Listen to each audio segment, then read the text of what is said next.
Thank you very much, Madam Chairwoman. Today we're having the second part of our subcommittee's hearing series on the 2022 infant formula shortage. And so far, I think the Chairwoman and I agree on something really important. An infant formula shortage could repeat itself. And that is a deadly serious problem. Let's think back to a year ago today. 43% of formula products were out of stock across the country. A bacterial contamination at Abbott, which killed 9 babies and made hundreds of others fall ill, prompted a recall that shocked our formula supply chain. That disruption, of course, interrupted our economy, but more critically, threatened the health, nutrition, and lives of our kids and the American people's confidence in government. Today, we're saying on a bipartisan basis that it could happen again, and we have a duty to do something meaningful about it. This hearing is called Responsibility for the Infant Formula Shortage. And as I said last time, there is a lot of blame to go around. It's clear that with today's witness selection that Republicans want to blame the FDA. And I'll level with you, I think some of that blame is well placed. We've had 2 subsequent infant formula recalls in 2023 already, and we're still seeing that the FDA can make further improvements on its internal processes, intervene in issues sooner, and follow through with more inspections to prevent further contamination. Other lawmakers today will blame formula manufacturers for their negligence and failure to produce safe products, and that is true too.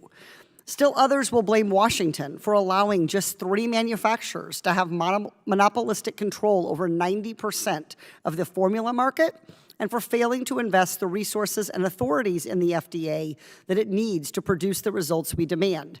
And I think those folks are correct too. The thing about this issue, though, is it doesn't come down to the fault of one person or one agency, one company, or one political party. We can't fire or attack someone and expect formula contaminations and shortages to just go away. That's why today I propose we go beyond the title of this hearing.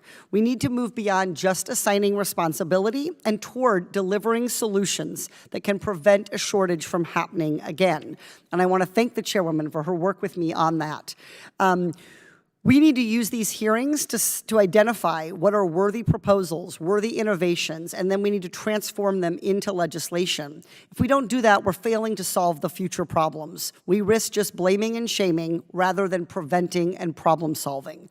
If we work together, though, we can address the deficiencies and inefficiencies that risk the supply of safe, healthy infant formula.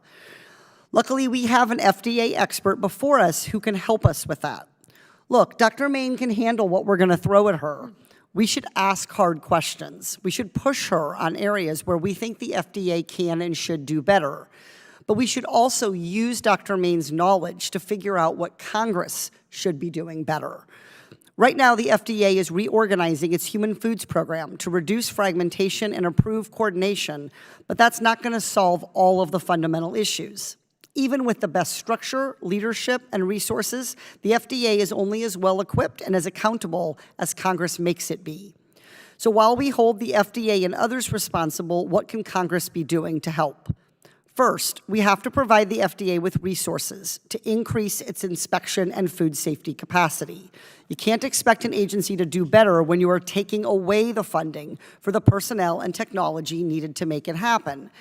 That's why I think the 22% cut to the FDA that Republicans have voted for would make this problem worse. Let's not go down that path. If we expect the FDA to do better, we need to set it up for success and then hold it accountable to deliver on a better outcome. Whether we reach bipartisan consensus on proper funding or not, there are some no-cost reforms we should be able to agree on. We need better processes for reporting and tracking contaminations, whether that's making Chronobacter a nationally notifiable disease or making sure all contaminations in critical food factories are promptly and properly reported. If we use Dr. Main as a resource, we can find solutions we can all agree on to save kids and stop shortages. Let's come out of this hearing with next steps, not just complaints about missteps. I yield back.